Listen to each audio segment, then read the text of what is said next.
नहीं मैंने भाई दिल तोड़ दिया यार बेटा, मुझे देख के इसने बिस्किट ऐसे छुपाया झट से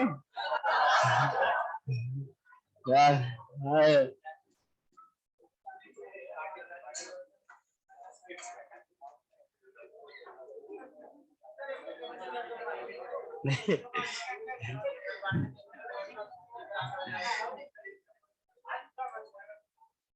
ये दे रहा है नहीं, अब नहीं बेटा, तूने दिल यार, तूने दिल तोड़ दिया तेरे यार। मैं सोच रहा था सच में छीनने की, अब नहीं, अब नहीं यार, अब थोड़ा कल क्रीम वाले लाना, ठीक है।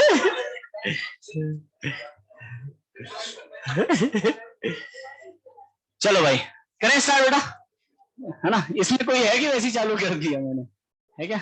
दो चार है क्या? हाँ है। एक मैं हूँ, एक दीपांशु है, और एक सुजल के साथ हमारी पार्टी हो रही है। तीन ही लोग हैं, है ना? चलो भाई ठीक है, तो भाइयों और भाइयों की बहनों, है ना? दुखी हो गए बेचारे, ठीक है। आधे कह रहे हमारा तो सर कैरियर बनने से पहले खराब कर दिया आपने। अब पढ़ के क्या फायदा। चलो लास्ट क्लास में मैंने आपको होमवर्क भी दिया था, एससीवी के रिगार्डिंग, किया था बेटा?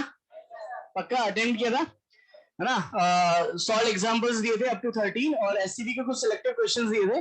क्वेश्चंस आसान है, अगर जैसे हम लोगों ने क्लास में पढ़ा, है ना, तो बहुत ही आसानी से हमसे हो जाएगा, ठीक है? तो लास्ट में उसको डिस्कशन पार्ट को रखेंगे। पहले टॉपिक अपना कंप्लीट करते हैं। हम लोग बात कर रहे थे गॉस लॉ की, है ना, जो चली रहा है 3-4 दिन से, तो यही चल रहा है, ठीक है? एक हफ्ता हो गया मतलब।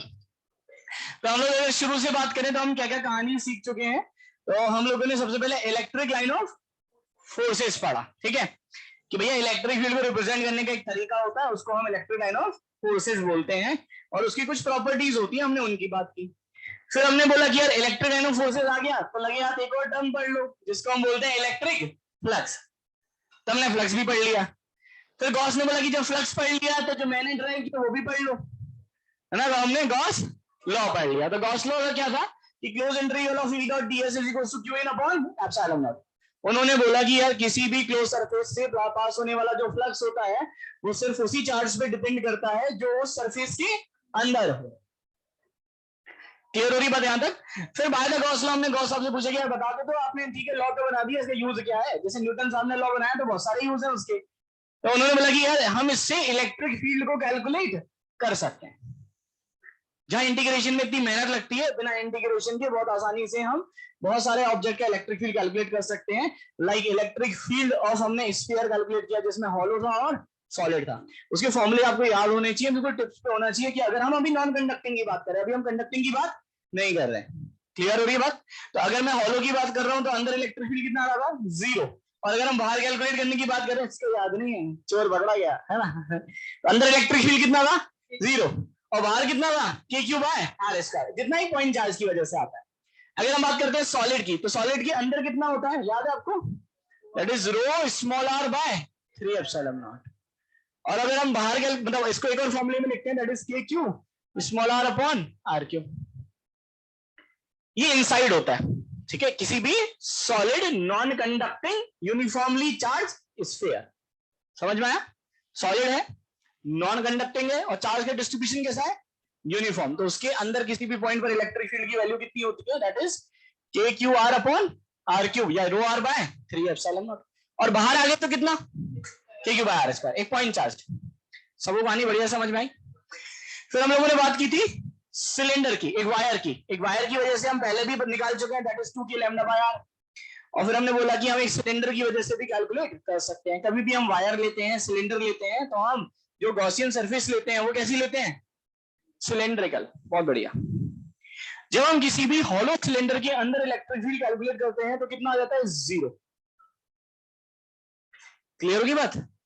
फिर इसी तरह से हम आउटर पॉइंट पर भी कैलकुलेट कर लेते हैं। फिर हम सॉलिड की बात करते हैं, तो हम सॉलिड सिलेंडर के अंदर इलेक्ट्रिक फील्ड कैलकुलेट करते हैं तो आता है rho small r by 2 epsilon not.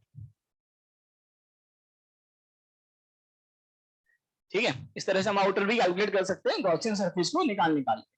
सबको मेरी बात बढ़िया समझ में आई थी बेटा यहाँ तक? फिर उसके बाद हमने अगले पॉइंट की बात की, और वहां पर हम लोगों ने कैविटी वाले क्वेश्चंस किए, करा दिया ना? कैविटी इनसाइड सॉलिड स्फीयर, हमने बोला कि यार मेरे पास एक अगर सॉलिड स्फीयर है और उसके अंदर एक कैविटी है, और कैविटी के अंदर, कैविटी का मतलब खाली पोर्शन, उसके अंदर किसी भी पॉइंट पर इलेक्ट्रिक फील्ड कैलकुलेट करना है, तो हमें पता चला कि उसके अंदर जो इलेक्ट्रिक फील्ड होता है वो उस पॉइंट की लोकेशन से इंडिपेंडेंट होता है। कहीं पर भी ले लो उस कैविटी के अंदर पॉइंट, हर जगह फील्ड की वैल्यू सेम आएगी, और वो आती है रो C1 C2 vector upon 3 epsilon naught.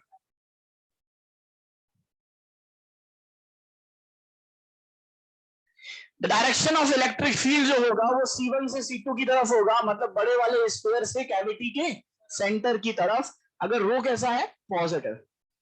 और अगर रो नेगेटिव है, यानी चार्ज का डिस्ट्रीब्यूशन नेगेटिव है, तो कैविटी के सेंटर से स्फीयर के सेंटर की तरफ होगा। सबको यहां तक कहानी क्लियर है बेटा, बढ़िया से। आज हम बात करेंगे कैविटी की बात करेंगे, लेकिन हमने पहले बात की थी स्फेरिकल, आज हम बात करेंगे सिलेंड्रिकल कैविटी की। क्लियर होगी बेटा यहां तक? तो आज हेडिंग डालो, next point, electric field inside electric field inside cylindrical cavity.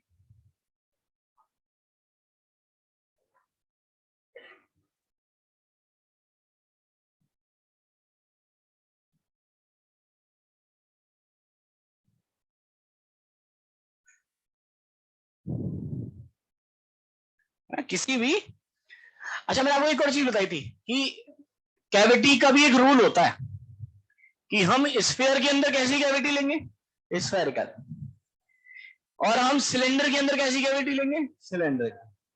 किसी दूसरी शेप की हमें गिवन ही नहीं होगी, तो हमें सोचना भी नहीं, क्योंकि हम कैलकुलेट नहीं कर पाते। हम कैलकुलेट तभी कर पाते हैं जब कैविटी का शेप भी बिल्कुल वैसा ही हो जैसा ऑब्जेक्ट का शेप। सही बात है। जैसे मान लो, बात ध्यान से सुनना, मेरे पास एक सॉलिड सिलेंडर है और कैसा है, इनफाइनाइट लॉन्ग, ठीक है, जिसमें चार्ज हर जगह भरा हुआ है क्योंकि सॉलिड है ना, लिक्विड नहीं है, ठीक है। तो ये एक सॉलिड सिलेंडर है जिसमें चार्ज का डिस्ट्रीब्यूशन हर जगह है। मैंने क्या किया, इसके इसकी रेडियस मान लो कैपिटल आर, यहां पर ये मैंने कैविटी ले ली, ये कैविटी की एक्सिस हो गई, ठीक है। ये भी एक इनफाइनाइट लॉन्ग कैविटी है,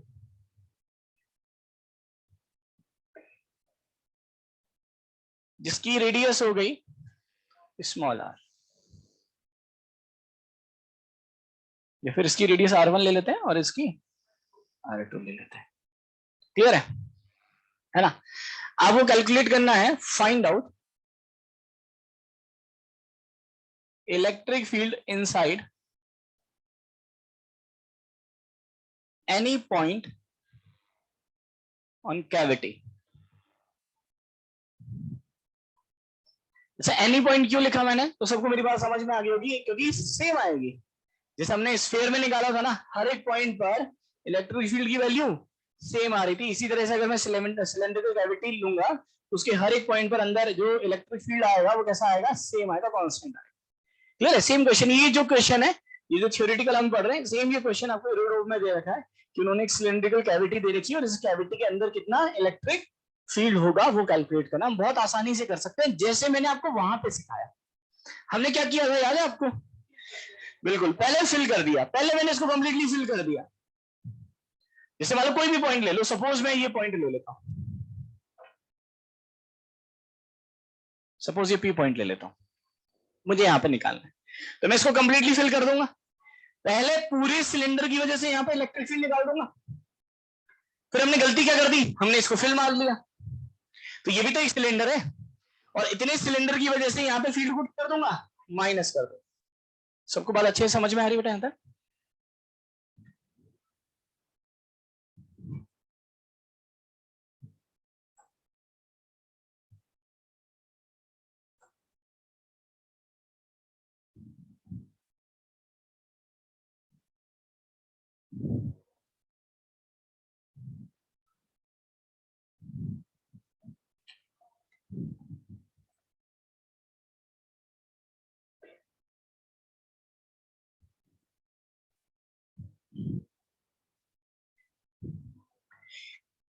अच्छा, किसी भी सिलेंडर के अंदर किसी भी पॉइंट पर इलेक्ट्रिक फील्ड का फॉर्मूला याद है? अभी लिखा है मैंने, रो आर बाय, बहुत बढ़िया।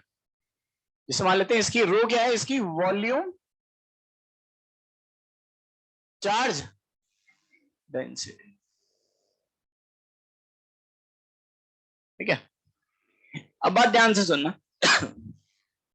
इधर देखो सब लोग, इस बड़े, जैसे मैंने क्या किया, इसको फील्ड मान लिया सब लोग, देखो है ना, मैंने क्या किया, इसको फील्ड मान लिया, ठीक है। और ये जो पी पॉइंट है इस बड़े वाले सिलेंडर की एक्सिस से मान लेते हैं R1 डिस्टेंस पर। क्लियर हो रही बात सबको? तो इस बड़े वाले सिलेंडर की वजह से यहां पर कितना फील्ड होगा, बोलो बिल्कुल, रो R1 vector upon 2 epsilon not. सही है, पक्का? क्योंकि ये वाला पॉइंट इस बड़े वाले सिलेंडर के कहां है, अंदर है, और इसकी एक्सिस से कितनी दूरी पर है, R1, तो रो R बाय 2 एप्सिलॉन नॉट। अब मैंने गड़बड़ कर दी, तो मुझे क्या करना पड़ेगा, माइनस। मुझे इसकी वजह से यहां पर जितना फील्ड आ रहा है उसको क्या करना पड़ेगा, माइनस। और भाई ये वाला पॉइंट तो इसकी भी तो अंदर है, तो फॉर्मूला तो सेम होगा, that is rho r by 2 epsilon naught. लेकिन आर जो होगा वो इसकी एक्सिस से मेजर होगा, मान लेते हैं इसकी एक्सिस से ये वाला पॉइंट जो है वो R2 डिस्टेंस पर। तो क्या लिखूंगा मैं, rho R2 vector by 2 epsilon not. तो rho by 2 epsilon not R1 vector minus R2 vector. मुझे बता सकते हो R1 vector minus R2 vector क्या डिनोट कर रहा है, दोनों सिलेंडर की एक्सिस के बीच की परपेंडिकुलर सेपरेशन। अरे भाई अगर ये R1 है, ये R2 है, तो ये वाली सेपरेशन कितनी हो गई, R1 माइनस R। तो R1 minus R2 is a perpendicular separation between the two sphere cylinder. यानी हम बोल सकते हैं कि एक्सिस ऑफ सिलेंडर से एक्सिस ऑफ कैविटी के बीच की परपेंडिकुलर सेपरेशन। तो हम बोल सकते हैं this is the perpendicular separation, note करते चलो, this is perpendicular separation between axis of cylinder and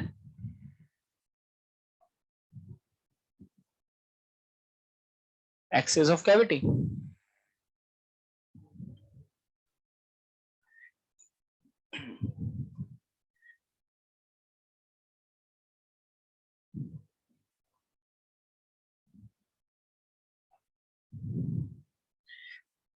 सबको कहानी समझ में आई बेटा बढ़िया से? अच्छा एक और पॉइंट छोटा सा, अगर मैं आपसे बोलूं बताइए डायरेक्शन कौन सी होगी पी वेक्टर पे, इलेक्ट्रिक फील्ड की डायरेक्शन कौन सी होगी, तो बात ध्यान से सुनना। अगर रो कैसा है, पॉजिटिव, तो जो R1 माइनस R2 वेक्टर की डायरेक्शन होगी क्या वही इलेक्ट्रिक फील्ड की डायरेक्शन होगी? कौन सा बड़ा वेक्टर है, R1। तो R1 वेक्टर की डायरेक्शन तो यही है ना, R2 की भी यही है, तो रिजल्टेंट भी इसी में आएगा। अगर रो कैसा है, यहां पर हमने पॉजिटिव लिया है, यानी अगर मैं इस पॉइंट पे फील्ड निकालूंगा तो इस direction,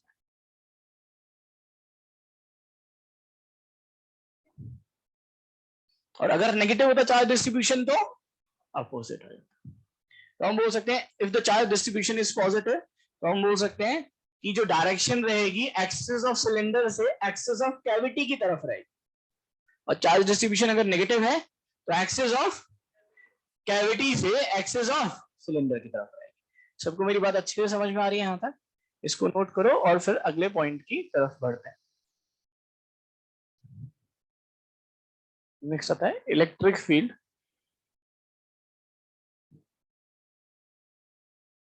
due to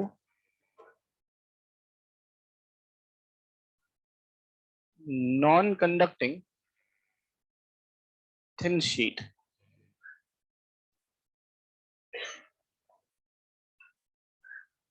in finite long।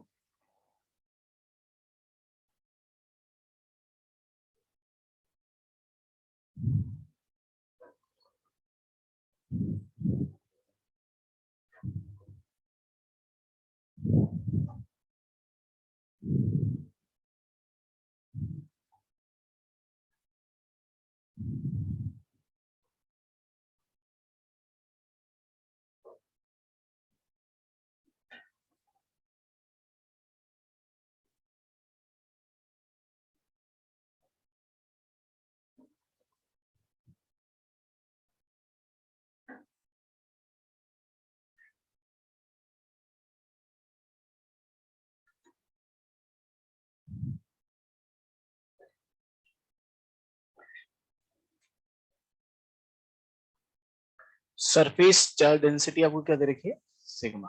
Note करो पहले यहां तक।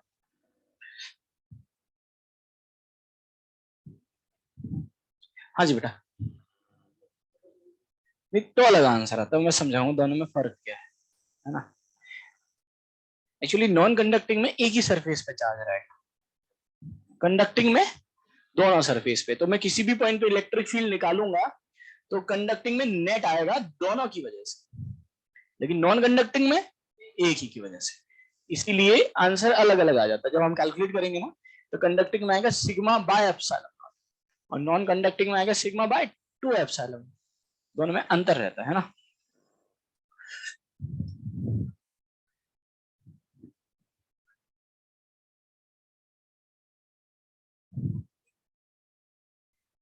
यहां तक सबको मेरी बात आ रही है समझ में, है ना। अब सब रिलैक्स हो जाओ और आराम से मूवी देखो, है ना। इधर देखो, बात ध्यान से सुनना।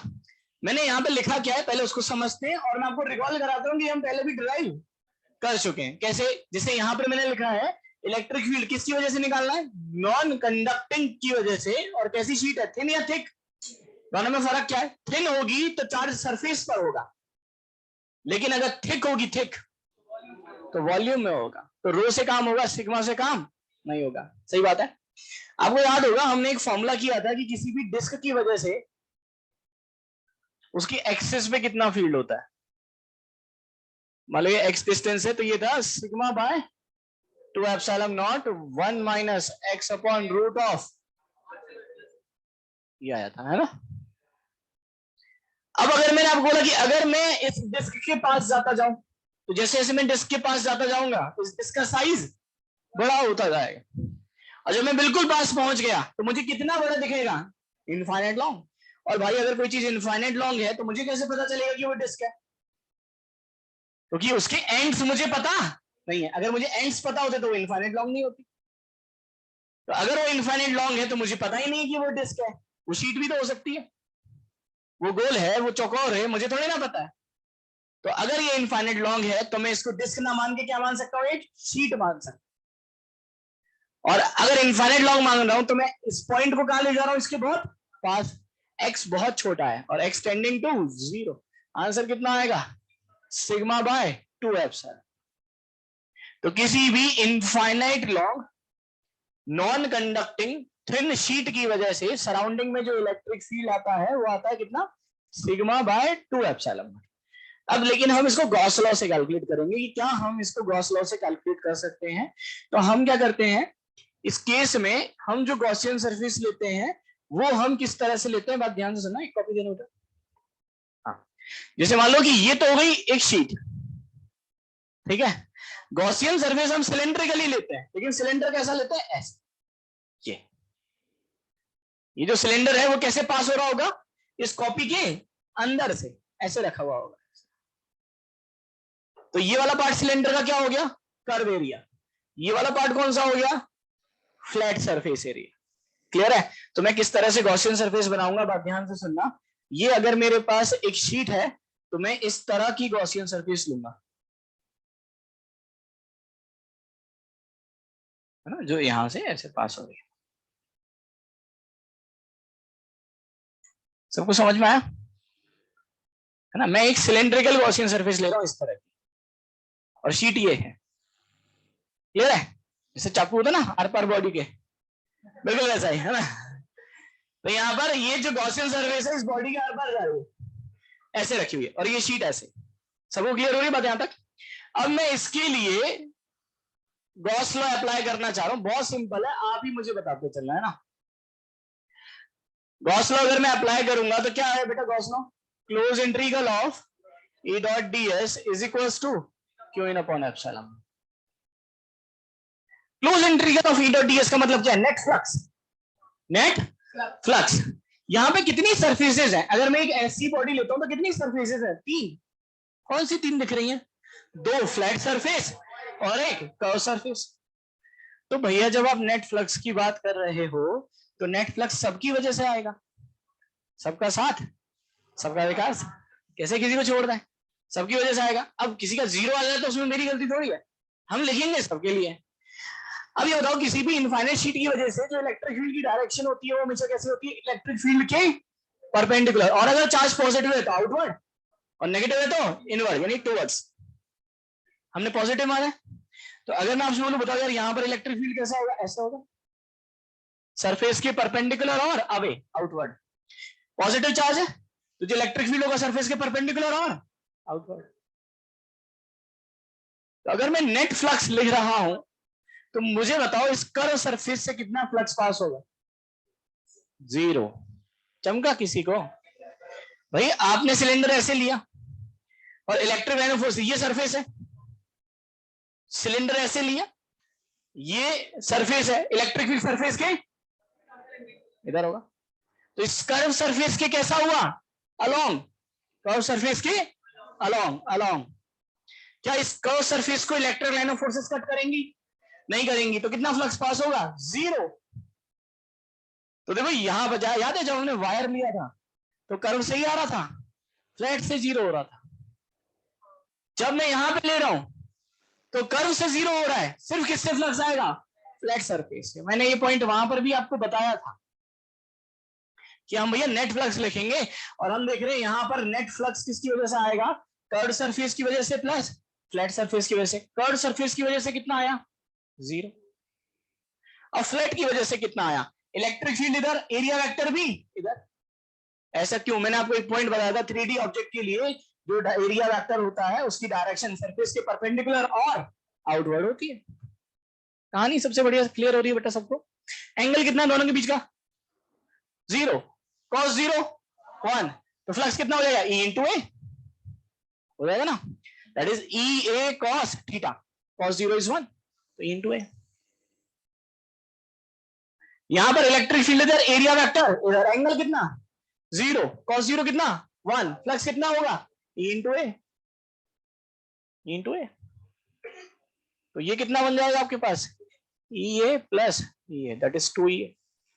क्यू इन बताओ, क्यू इन कौन सा होता है, क्यू इन होता है charge enclose with in Gaussian surface. अब ऐसे सोचो ये पेज था और ये गॉसियन सरफेस ऐसे जा रही है, अच्छा ऐसे है ना, तो ये वाला चार्ज है ना, ऐसा सोचो अगर आप यहां से आपने कटोरी ली और ऐसे ऐसे घुमा दी तो ये वाला कागज का हिस्सा ही तो आपके पास आएगा, तो ये जो चार्ज है वही गॉसियन सरफेस के अंदर आएगा।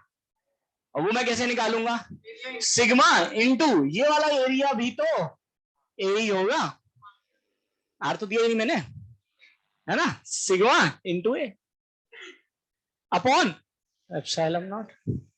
कितना आया बेटा, two E A is equal to sigma into A upon, ये उड़ गया, यहां से ई की वैल्यू कितनी आई, सिग्मा बाय, सबको एकदम विजुलाइज हो रहा है बढ़िया से, क्लियर है, नोट करो बेटा इसको यहां तक पहले। तो ये जो मैंने रेड पेन से बनाया ये हमारी गॉसियन सरफेस,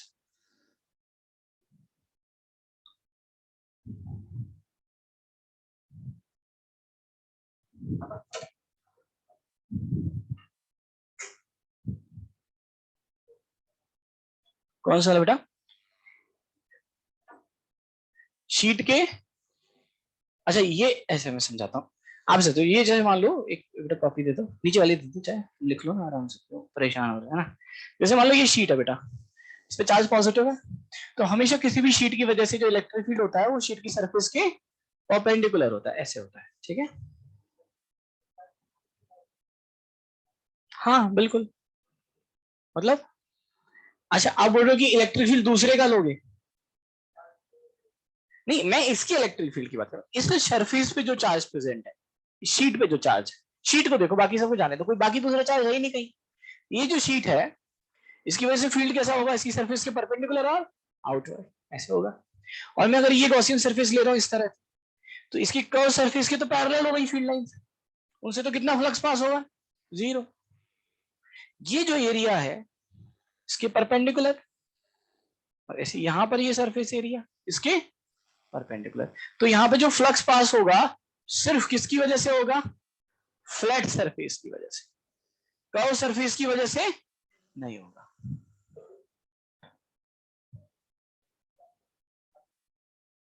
फील्ड नहीं बेटा, वो फोर्स निकालने में करते हैं। फोर्स में जब भी, यहाँ पे हम सिर्फ इलेक्ट्रिक फील्ड कैलकुलेट कर रहे हैं खुद का ही, जिससे मैं एक क्यू चार्ज हूं, मेरा फील्ड कैलकुलेट करो, राइट। जो तुम कंसेप्ट सोच रहे हो, तुम जहां कंफ्यूज हो रहे हो, वो ये है कि कभी भी हम फोर्स कैलकुलेट करते हैं तो फोर्स कभी खुद के फील्ड की वजह से नहीं लगता, तो हम फोर्स की तो बात ही नहीं कर रहे हैं। हम यहाँ पर क्या कैलकुलेट करना चाह रहे हैं, इलेक्ट्रिक फील्ड। चलो अब इसी को थोड़ा सा और अच्छा करते हैं। तो यहाँ पे ये मेरे पास जो शीट थी वो कैसी थी, थिन थी। अब इसको क्या कर देते हैं, थिक कर देते हैं। यानी अब हम सिग्मा की बात नहीं करेंगे, हम किसकी बात करेंगे, रो की। तो नेक्स्ट आएगा electric field due to non conducting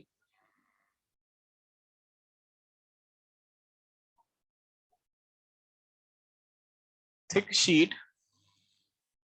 जिसकी वॉल्यूम चार्ज डेंसिटी आपको रो दे,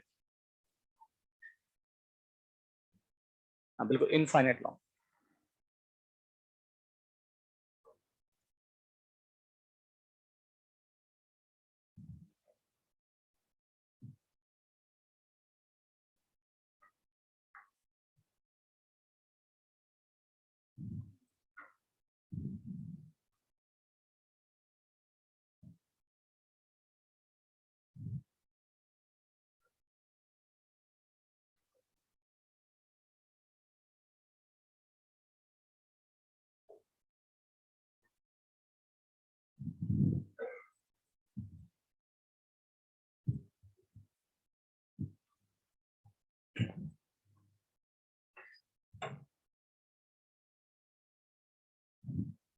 यहाँ तो मेरी बात सबको समझ में आ रही बेटा। अच्छा हम थिक की बात करते हैं और नॉन कंडक्टिंग की बात करते हैं, हम फील्ड दो जगह पे निकालते, कहां कहां पर, एक इनसाइड और एक आउटसाइड। कि इनसाइड फील्ड कितना होगा और आउटसाइड कितना होगा, ये काम करना है। तो सेम चीज यहां पर लेंगे। अब बात ध्यान से सुनना सब लोग, इधर देखो एक बार, नजरे बोर्ड की तरफ। अगर हम इसकी बात करें, थिक है ना, थिक का मतलब आप समझो, देना बेटा बुक देना, मैं घर ही ले जाऊंगा इसको, है ना। ये जो है इसको अगर मैं एक शीट अज्यूम करूं, तो ये कैसी शीट है, एक थिक। थिकनेस कौन सी बोलोगे, ये तो इसकी लेंथ है, ये नहीं, ये है थिक, है ना। तो अगर हम इसकी थिकनेस की बात करें तो ये इसकी थिकनेस हो जाएगी। इसको मैंने मान लिया टी। अब भाई इलेक्ट्रिक फील्ड में यहां पर भी पूछ सकता हूं और यहां पर भी पूछ सकता हूं, तो मैं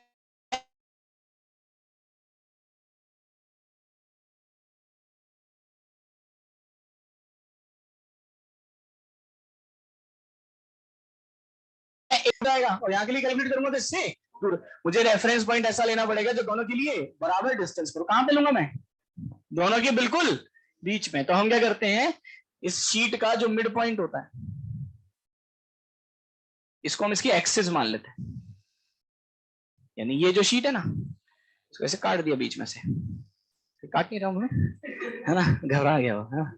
हाँ, यहां से ऐसे कट कर दिया, तो ये जो लाइन है ये इसकी एक्सिस हो गई। मैं हर डिस्टेंस को यहां से मेजर करूंगा, क्लियर है। जिसे मान लो कि मुझे यहां से आर डिस्टेंस पर कैलकुलेट करना है कि यार इस पॉइंट पर फील्ड कितना होगा, ठीक है। तो ये वाला पॉइंट शीट के बाहर हुआ कि अंदर, अंदर, क्लियर होगी बात। मुझे कैलकुलेट करना है इस पॉइंट पर फील्ड कितना होगा, तो मुझे क्या लेना पड़ेगा, एक गॉसियन सरफेस। और गॉसियन सरफेस हम लेंगे किस तरह से, अगेन हम क्या लेंगे, शीट के लिए हम सिलेंडर ही लेते हैं, लेकिन अब जो सिलेंडर है वो हम लेटा हुआ सिलेंडर लेते हैं, है ना। यही तो, कैसा सिलेंडर है ये, लेटा हुआ, ठीक है, आराम करता हुआ। तो यहाँ पर हम जो सिलेंडर लेंगे, अगर मुझे इस पॉइंट पर फील्ड कैलकुलेट करना है, तो हमारा गॉस लॉ क्या था, इस पॉइंट पर फील्ड कैलकुलेट करना है, उस पॉइंट से पास होता हुआ गॉसियन सरफेस लेना। सही बात है।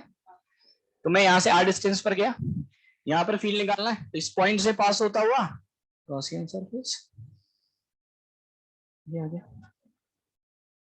अब मैं इसके लिए अप्लाई कर रहा हूं, close integral of E dot d s is equal to q in upon, बहुत आसान है यार, E dot d s net flux कितनी सरफेसेस की वजह से, तीन, दो फ्लैट और एक कर्व्ड। फ्लैट कर्व सरफेस की वजह से जीरो, यहां पर भी तो ऐसा ही होगा, है तो शीट ही ना, नेचर थोड़ी ना चेंज हुआ उसका। फील्ड की डायरेक्शन कैसी रहेगी, शीट के परपेंडिकुलर, पक्का? तो जो फील्ड आएगा वो शीट के कैसा रहेगा, परपेंडिकुलर, और जो कर्व सरफेस एरिया है वो भी ऐसा है, और इलेक्ट्रिक फील्ड भी इसी डायरेक्शन में। एंगल कितना कितना 0 डिग्री हुआ क्या, है ना? एरिया वेक्टर इलेक्ट्रिक फील्ड में तो 90 हुआ, क्योंकि अगर ये सरफेस एरिया है तो एरिया वेक्टर सरफेस की कैसा होता है, परपेंडिकुलर। इलेक्ट्रिक फील्ड इधर, एंगल कितना 90, cos 90 कितना 0। या फिर इसको ऐसे बोल सकते हो कि जो फील्ड लाइंस हैं और जो सरफेस है वो एक दूसरे के पैरेलल है, कोई भी फील्ड लाइन सरफेस को कट नहीं कर रहा है, इसीलिए उससे पास होने वाला फ्लक्स कितना है, 0 है। पक्का? तो अगर मैं यहाँ पे लिखूं तो कर्व सरफेस से कितना फ्लक्स पास हो रहा होगा, और फ्लैट सरफेस से यहां पर E इंटू ए, और यहां पर भी E इंटू ए, इसमें कोई अंतर नहीं आएगा, ये तो वही पुरानी चीज है। नया क्या ये है, this is charge enclosed with in the Gaussian surface. और वो कैसे निकालोगे, रो की फॉर्म में, रो को किससे मल्टीप्लाई कर दो, किसका वॉल्यूम, गॉसियन सरफेस का, इसके अंदर का चार्ज चाहिए, ये वाला, ये जो भरा हुआ है ना इसमें मसाला, ये चाहिए। इसका वॉल्यूम कैसे निकालें, एरिया बताया क्या आपको, ए ए, ये आर और आर कितना हुआ, लेंथ आ गई, एरिया को लेंथ से मल्टीप्लाई कर दो, वॉल्यूम आ गया, कितना आएगा, this is a into 2r upon, सबको अच्छे से समझ में आ रही बात बेटा, ये ए से ए कैंसिल आउट हो गया, ई और E 2e is equal to rho into 2r upon, ये कैंसिल आउट हो गया, यहां से e की वैल्यू आ गई आपके पास, that is equal to rho r by, ये आंसर आ जाए। इसको नोट करो, अब बाहर कैलकुलेट करो, बाहर कितना आएगा, ये तो मैंने इनसाइड कैलकुलेट कर दिया। हाँ मैं बेटा एक्सप्लेन कर दूंगा, एक बार नोट करो।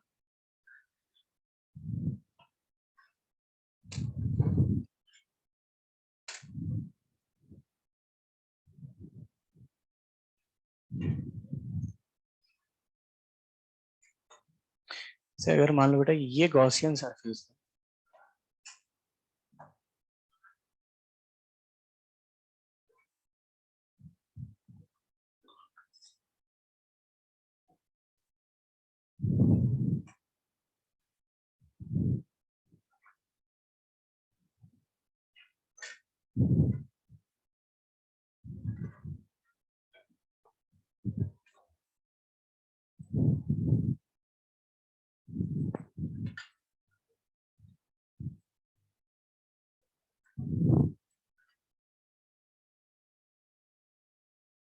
टी टी टी,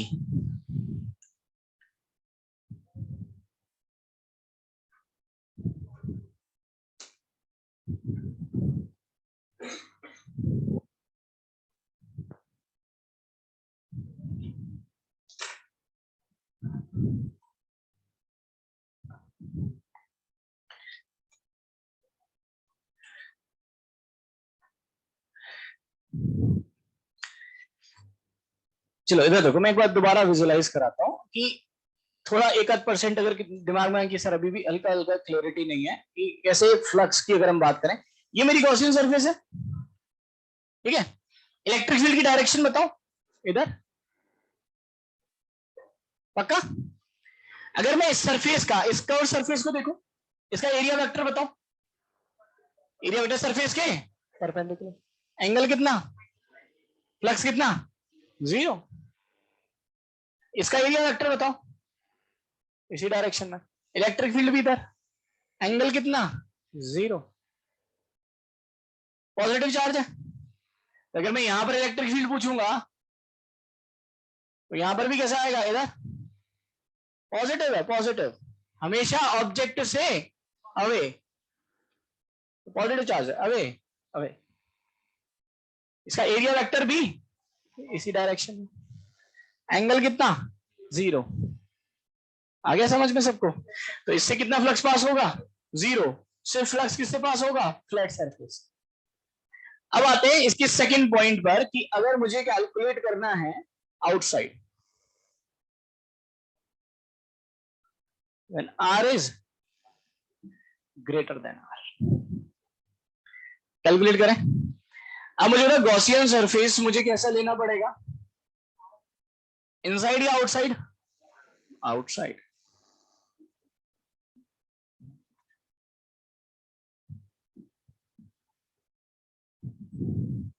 तो मुझे ये लेना पड़ेगा गॉसियन सरफेस जो आउटसाइड,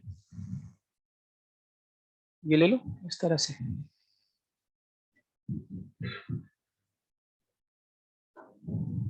कौन गिर गया है ना? अच्छा बोतल, मुझे कबूतर है ना। कहाँ पर बेटा? अच्छा सॉरी, अच्छा small r is greater than, अच्छा हाँ बिल्कुल टी, टी बाय टू, है ना। अगले पॉइंट पर आते हैं, इधर देखो सब लोग। अब मैं इस शीट के बाहर फील्ड कैलकुलेट करना चाह रहा हूं, तो बाहर आने के लिए मुझे कितना चलना पड़ेगा, टी बाई टू से ज्यादा। भैया यहां से आप कैलकुलेट कर रहे हो ना, तो यहां से यहां तक चले तो टी बाई टू चले तो सरफेस पर आ जाए, मुझे तो बाहर आना है, तो मुझे जो मेरे पास आर की वैल्यू होनी चाहिए वो टी बाई टू से ज्यादा होनी चाहिए। क्लियर है? तो मैंने कंडीशन लिख दी सेकंड, ई आउटसाइड कैलकुलेट करना है, r is greater than t by to.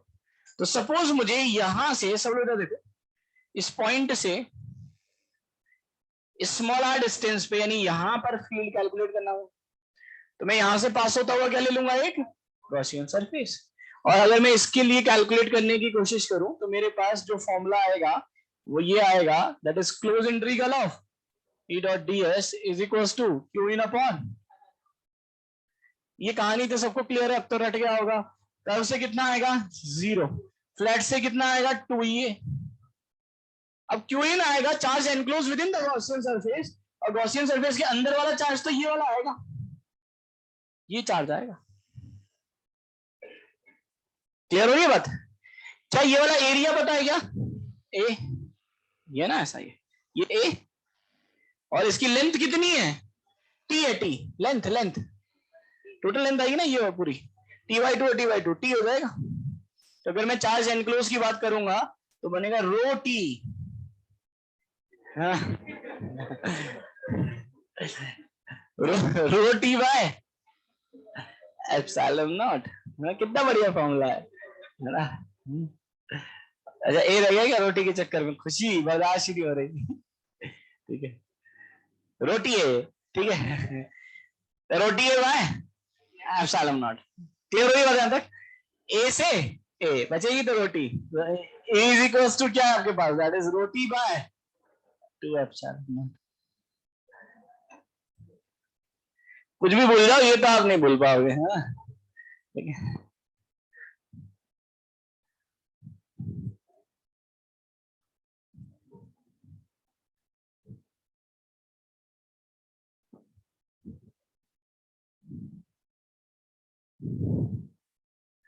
Clear है यहां तक सबको, है ना। तो हमने पहले देखो, अगर हम शुरू से अगर पूरी कहानी की बात करें, अब सब लोग रुक जाओ, छपाई कर लेना आराम से, समय दे दूंगा फोटो खींचने का, इधर देखो, ठीक है। बात याद हो ना, कितनी चीजों के इलेक्ट्रिक फील्ड निकाल दिए, और यही लगभग 99.99% यही है ना। मैंने पॉइंट इसलिए कि कई बार कॉम्बिनेशंस दे देता है, तो आप इंडिविजुअल उसको तोड़ तोड़ के इलेक्ट्रिक फील्ड कैलकुलेट कर सकते हो, अदरवाइज इन्हीं पर भी सारे क्वेश्चंस आते हैं। एक बार काउंट करते हैं किस किस का इलेक्ट्रिक फील्ड हमें पता है। फर्स्ट पॉइंट चार्ज, दूसरा लाइन वायर, स्ट्रेट वायर, उसमें फाइनाइट इनफाइनाइट सब आ गए, तीसरा आर्क, चौथा रिंग की एक्सिस, रिंग की एक्सिस, पांचवा डिस्क की एक्सिस। क्लियर है? फिर उसके बाद हमने छठा कैलकुलेट किया था हॉलो स्फीयर, सातवां सॉलिड स्फीयर, आठवां सॉलिड स्फीयर में नॉन यूनिफॉर्म, ठीक है, नौवां सिलेंडर हॉलो, दसवां सॉलिड, फिर 11वां था कैविटी, दोनों की है ना, 11 और 12, एक हॉलो सिलेंडर के लिए और एक स्फीयर के लिए। फिर आए थे हम शीट पे, शीट में आए थे पहले थिन फिर थिक पे, तो टोटल मिला के 13 14 15 15 कुछ हमारे पास लगभग तरीके की चीजें हैं जिनकी हम इलेक्ट्रिक फील्ड को कैलकुलेट करते हैं। क्लियर हो गई बात यहां तक? यही है लगभग जितने भी पॉसिबल केसेस हो सकते थे जो मुझे समझ में आ रहे हैं, वो सारे पॉसिबल केस मैंने लगभग आपको करा दिए, ठीक है। नॉन कंडक्टिंग में, कंडक्टिंग तो बहुत आसान है, कंडक्टर तो बड़ा ही आसान है, क्यों, कंडक्टर में सॉलिड नाम की कोई चिड़िया होती नहीं है, सब क्या होता है, हॉलो, क्योंकि सॉलिड बना भी दोगे तो उसका कोई मतलब नहीं है, सारा चार्ज फिर कहां पर आ जाएगा, घूम के सरफेस पर। तो वो तो बहुत ही आसान होता है। क्लियर है? तो उसमें तो 2-3 फॉर्मूले ही बनते हैं, बहुत ज्यादा फॉर्मूले नहीं बनते। तो अगर हम इलेक्ट्रिक फील्ड कैलकुलेशन की बात करें तो हम दो तरह से कैलकुलेट कर सकते हैं, फर्स्ट बाय द इंटीग्रेशन और सेकंड हम कैलकुलेट कर सकते हैं बाय द गॉस लॉ। सबको बात अच्छे से समझ में आई? गॉस लॉ सबको बढ़िया से समझ में आया है ना? यही कहानी है गॉस लॉ की और कुछ भी नहीं है। ठीक है, और बहुत ही इंपॉर्टेंट टॉपिक था, क्योंकि क्वेश्चंस अगर आप देखोगे तो जेई में क्वेश्चंस आने के चांसेस रहते हैं इस टॉपिक से, है ना? कि गॉस लॉ का एप्लीकेशन क्या है, थ्योरेटिकल भी पूछ सकता है आपको। जैसे मान लो कि अगर एक क्वेश्चन आपसे पूछता, कैलकुलेट नहीं करा रहा हूँ अभी, जैसे मान लो कि आपके पास एक कैविटी की बजाय सपोज 2 कैविटी होती, तो कैसे करते हैं?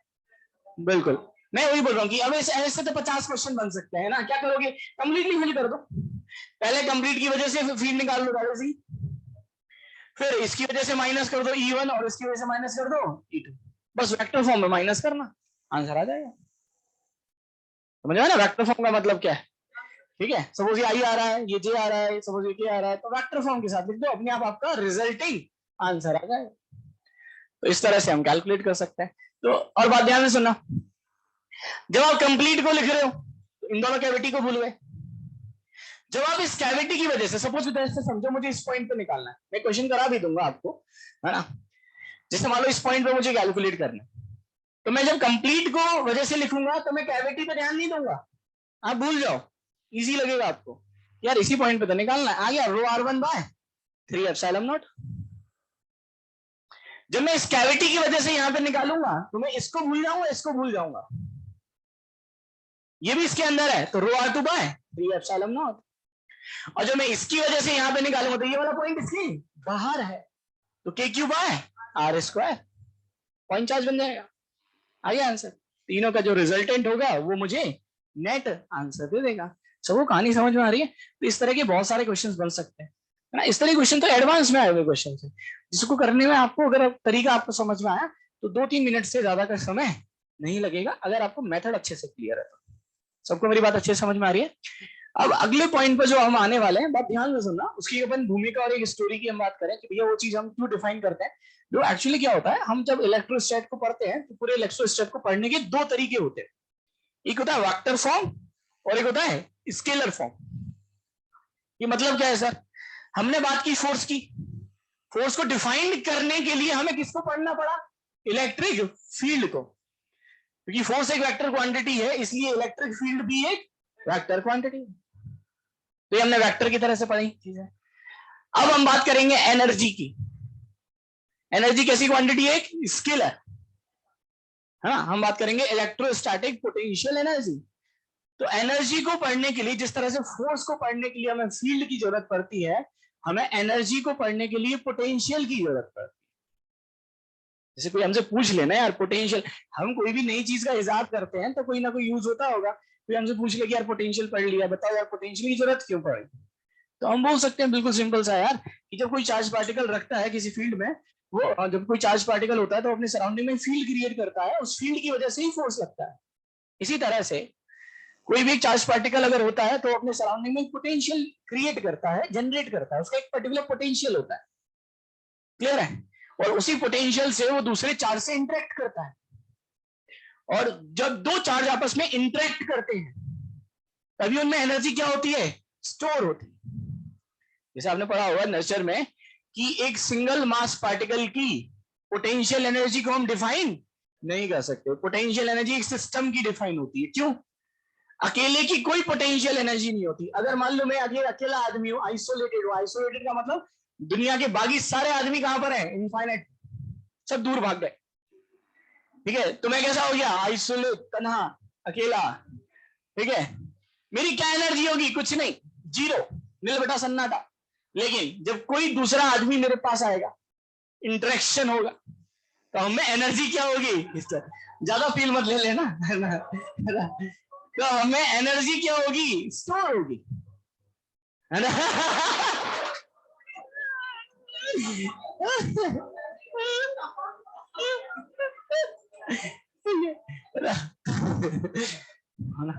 बिल्कुल, अरे तो हाथ हटा के कर ले, हम मना थोड़ी कर रहे हैं। चलो बात ध्यान से सुनो। तो जब दो चार्ज पार्टिकल की हम बात कर रहे हैं तो ऑब्वियसली बात है, जब हम पोटेंशियल एनर्जी को डिफाइन करते हैं ना, तो पोटेंशियल एनर्जी का जो डेफिनेशन होती है ना, बेसिक डेफिनेशन वो होती है एनर्जी एसोसिएटेड विद कॉन्फिगरेशन और सिस्टम ऑफ पार्टिकल्स। ठीक है, सिस्टम ऑफ पार्टिकल्स का मतलब होता है कि हम बोल सके कोई भी सिस्टम में जब दो या दो से ज्यादा पार्टिकल्स आपस में मिलते हैं तो उनसे एसोसिएटेड एनर्जी को हम पोटेंशियल एनर्जी बोलते हैं। तो सिस्टम में अगर अकेला पार्टिकल है तो उसकी कोई भी पोटेंशियल एनर्जी हम डिफाइन नहीं कर सकते। क्लियर हो रही बात यहां तक? इसी तरह से अगर मेरे पास एक सिंगल चार्ज पार्टिकल है, कोई आपसे पूछ ले कि बताओ यार सिंगल चार्ज पार्टिकल की कितनी इलेक्ट्रोस्टैटिक पोटेंशियल एनर्जी होगी, आप बोलोगे कैन नॉट बी डिफाइन। जैसे हम जब हम बात करते थे कि सिंगल मास पार्टिकल है तो उसकी कोई पोटेंशियल एनर्जी नहीं होती। Gravitational potential energy of single mass particle कितना? 0, दूसरे के साथ इंटरेक्शन ही नहीं है। इसी तरह से सिंगल चार्ज पार्टिकल की भी पोटेंशियल एनर्जी नहीं होती। हमें पोटेंशियल एनर्जी को डिफाइन करने के लिए कम से कम कितने चार्जेस की रिक्वायरमेंट है? 2। जब कोई एक चार्ज दूसरे चार्ज से इंटरेक्ट करता है तो उनके बीच में जो एनर्जी स्टोर होती है हम उसको क्या बोलते हैं? Potential energy. और पोटेंशियल एनर्जी को डिफाइन करने के लिए हमें एक टर्म की रिक्वायरमेंट पड़ेगी जिसको हम बोलेंगे इलेक्ट्रिक पोटेंशियल। इसके और भी बहुत सारे नाम होते हैं, है ना। इसको हम इलेक्ट्रिक पोटेंशियल को पोटेंशियल भी बोलते हैं, इसको हम वोल्टेज भी बोलते हैं, voltage. Delta V is equals to I R, ये वही वाला वोल्टेज है, वही पोटेंशियल है, ठीक है। अभी ये बस नर्सरी में पढ़ रहा है ना, वहां तक आते आते ये 12th में आ जाएगा। तो अभी पोटेंशियल ये आया कहां से, हम उसकी बात करेंगे। क्लियर हो रही बात यहां तक? तो अब एक चीज से समझो कि एक अध्याय खत्म हो गया इलेक्ट्रो का, और ये एक दूसरा अध्याय है जिसमें हम बात करेंगे इलेक्ट्रिक पोटेंशियल और इलेक्ट्रिक पोटेंशियल एनर्जी की। तीसरे अध्याय में हम दोनों को आपस में लिंक कर देंगे, पोटेंशियल इलेक्ट्रिक पोटेंशियल एनर्जी और इलेक्ट्रिक फील्ड, दोनों को लिंक कर देंगे, जोड़ देंगे। हमें पता चल जाएगा कि अगर मुझे इलेक्ट्रिक फील्ड पता है तो मैं पोटेंशियल कैलकुलेट कर सकता हूं, और अगर मुझे पोटेंशियल पता है तो मैं इलेक्ट्रिक फील्ड कैलकुलेट कर सकता हूं। सबको तरीका समझ में आया कि हम कैसे पढ़ने वाले चैप्टर को? तो अगले पॉइंट की तरफ बढ़ते हैं, यहां तक नोट करो और हेडिंग डाल दो,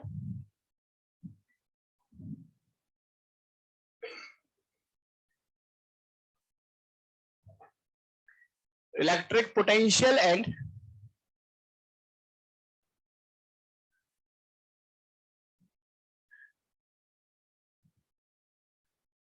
इलेक्ट्रिक पोटेंशियल एनर्जी।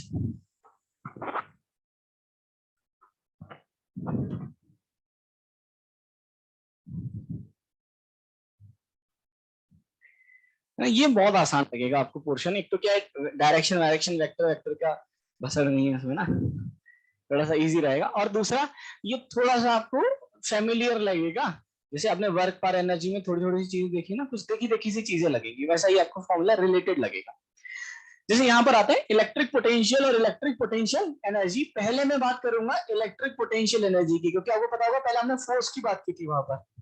इसी तरह से यहाँ पर हम पहले किसकी बात करेंगे? Electric potential energy.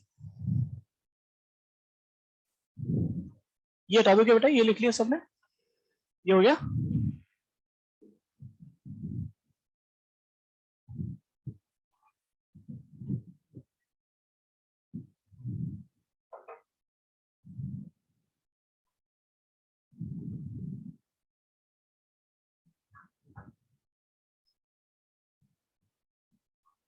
सब लोग इधर देखो, अब मैं पोटेंशियल एनर्जी को कैसे डिफाइन कर रहा हूं, सब लोग इधर देखो, बाद में नोट करना। जैसे मान लो ये एक पॉजिटिव चार्ज है, ठीक है, पॉजिटिव क्यू। अभी ये आइसोलेटेड चार्ज है, मुझे बताते चलना, मैं आप इसे पूछूंगा ना। आइसोलेटेड चार्ज, आइसोलेटेड का मतलब समझ में आ गया हो, बाकी सारे चार्ज कहां पर है? इनफाइनाइट पर। क्लियर है? तो अगर ये आइसोलेटेड है तो जो क्यू नॉट चार्ज होगा वो इससे कितनी दूरी पर होगा? इनफाइनाइट। आपको ये भी पता होता है एक चार्ज का फील्ड कहां तक फैला हुआ होता है? इनफाइनाइट। ये कैसा चार्ज है, पॉजिटिव या नेगेटिव? तो अगर मैं इसकी फील्ड की बात करूं तो इसकी फील्ड अवे होगा टुवर्ड्स, तो इसकी वजह से यहाँ पे जो फील्ड अगर होता तो इस डायरेक्शन में होता। क्लियर है? मैंने वाले ये दूसरा चार्ज कितना है? Q not. ये भी कैसे है? पॉजिटिव। ये जो चार्ज है ना हमारा, ये फिक्स चार्ज है, ये मूव नहीं कर सकता, हमने इसको चिपका दी, ठीक है। अब मुझे बताओ कि अभी ये चार्ज कितनी दूरी पर है, इनफाइनाइट। तो इस पूरे सिस्टम की पोटेंशियल एनर्जी कितनी, जीरो। अभी दोनों में कोई इंटरेक्शन नहीं है। तो मैंने बोला कि भाई तू इससे इंटरेक्ट कर, इसने बोला मैं तो इनफाइनाइट पे हूं। तो मैंने बोला कोई नहीं, मैंने इसके बाल पकड़े, मैंने कहा चल, और इसको खींच के इधर लाया धीरे धीरे। बात ध्यान से सुना ना, ऐसे पकड़, है ना। अब ये बात ध्यान सुना, अगर मैं इसको खींच के इधर लाया तो मुझे एक्सटर्नल फोर्स लगाना पड़ा, एक्सटर्नल फोर्स लगाना पड़ा, और मुझे किसके अपोज में वर्क करना पड़ा, इस पर दो फोर्स लगेंगे। अगर मैं इस क्यू नॉट की बात करूं तो क्यू नॉट पर एक तो फोर्स लगेगा इस डायरेक्शन में, इसके इलेक्ट्रिक फील्ड की वजह से लगेगा ना। बात आ रही है समझ में। इसका यहाँ पे इलेक्ट्रिक फील्ड जो होगा वो एक्सटर्नल इलेक्ट्रिक फील्ड होगा, और ये वाला चार्ज जो है वो इसकी फील्ड में है, तो इस पे फोर्स लगेगा। कितना लगेगा, Q into E, Q not into E. और मैं अगर इसको यहां पे खींच के लाया तो मुझे कौन सा फोर्स लगाना पड़ेगा, एक्सटर्नल। तो मुझे वर्क करना पड़ेगा, क्योंकि ये अपने आप नहीं आएगा, अपनी मर्जी से मुझे जबरदस्ती लाना पड़ेगा इसको खींच के। मुझे वर्क करना पड़ेगा कौन से फोर्स के अगेंस्ट, इलेक्ट्रिक फोर्स के अगेंस्ट। तो अगर मान लो मैं इसको खींचते खींचते खींचते आर डिस्टेंस पे ले आया, पहले कितनी दूरी पर था, इनफाइनाइट, अब कितनी दूरी पर आ गया, आर। तो इस चार्ज को, क्यू नॉट चार्ज को इनफाइनाइट से आर डिस्टेंस पर लाने के लिए मुझे जितना एक्सटर्नल वर्क करना पड़ेगा, वही एक्सटर्नल वर्क किस फॉर्म में स्टोर हो जाता है, पोटेंशियल एनर्जी की फॉर्म। सबको मेरी कहानी बढ़िया समझ में आई। अब शुरू से एक बार इसका रिकैप कर लेते हैं, जिससे एक एक पॉइंट आपको क्लियर हो जाए। आप ही बताते चलना, सोचते चलना, भीड़ों की तरह आंसर मत देना, है ना। एक ने में दूसरी में ऐसे नहीं करना, है ना। क्लियर है, आया तो ठीक है, नहीं तो कोई बात नहीं, ठीक है। ये चार्ज यहां पर है, ये कैसा चार्ज है, फिक्स या मूविंग, फिक्स है। दूसरा चार्ज कहां पर है, इनफाइनाइट पर। दोनों चार्ज पॉजिटिव है नेगेटिव है, पॉजिटिव है, राइट। एक पॉजिटिव चार्ज की वजह से फील्ड कहां होता है, अवे, तो इसकी वजह से यहां पे फील्ड कहां होगा, अवे। तो ये जो दूसरा चार्ज है वो इसके फील्ड में है, तो इसमें फोर्स लगेगा। अगर ये पॉजिटिव होगा तो इसमें फील्ड की डायरेक्शन में लगेगा, और अगर नेगेटिव होगा तो फील्ड की, कैसा चार्ज है ये, तो फील्ड की डायरेक्शन। इसका फील्ड यहां पे इधर ही था, तो इसमें एक इलेक्ट्रोस्टैटिक फोर्स लगेगा इस डायरेक्शन में। अब मुझे इसको खींच के लाना है इनफाइनाइट से कितनी डिस्टेंस पर, आर। तो मुझे यहां एक एक्सटर्नल फोर्स लगाना पड़ेगा, क्योंकि ये फोर्स मुझे रोकेगा। तो मुझे इस फोर्स के कैसा करना पड़ेगा, अगेंस्ट वर्क करना पड़ेगा। तो अगर मुझे इस चार्ज को इनफाइनाइट से किसी फाइनाइट सेपरेशन कितना, आर पर लाना पड़ता है, तो उसकी वजह से मुझे जितना एक्सटर्नल वर्क करना पड़ेगा, that external work will stored in form of potential energy. Clear होगी बात अच्छे से। तो ये डायग्राम बनाओ, इसकी डेफिनेशन को हम लिख लेते हैं।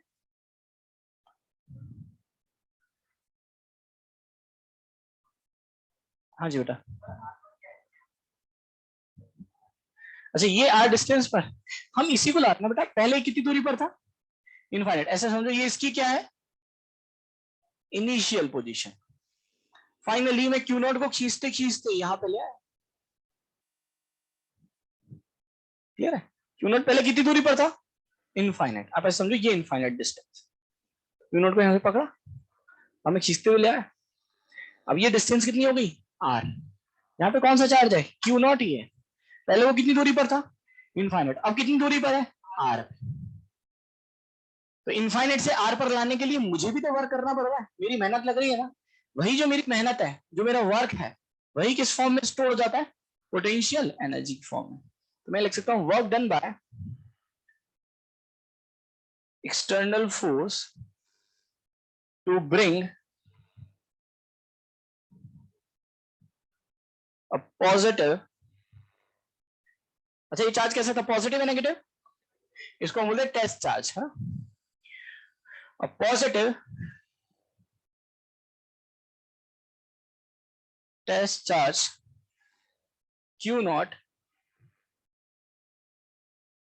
from infinite to finite separation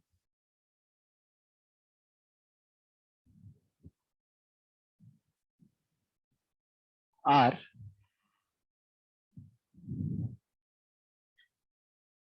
is stored in form of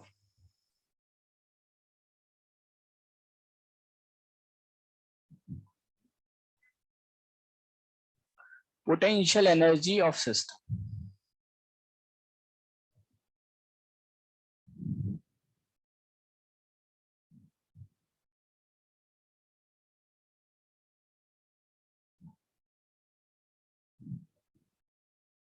तो ये जो था वो इनिशियली इनफाइनाइट पे था क्यू नॉट, तो फाइनली क्यू नॉट यहां पर आ गया। आप इसको ऐसे समझ लो। और क्यू नॉट पे कितने फोर्स लग रहे हैं टोटल? दो। एक तो क्यू नॉट इंटू इधर लगेगा और एक एफ एक्सटर्नल इधर लगेगा।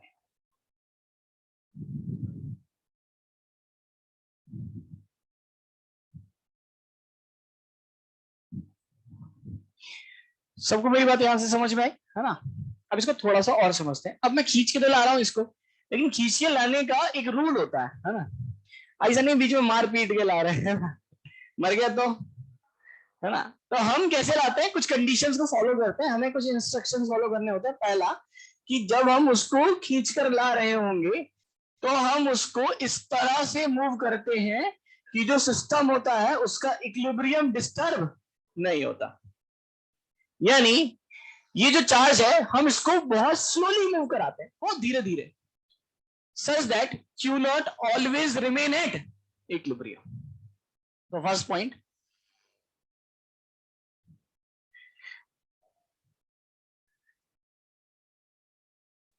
we assume that Q naught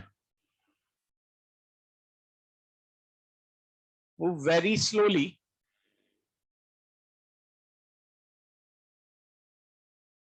such that it always remain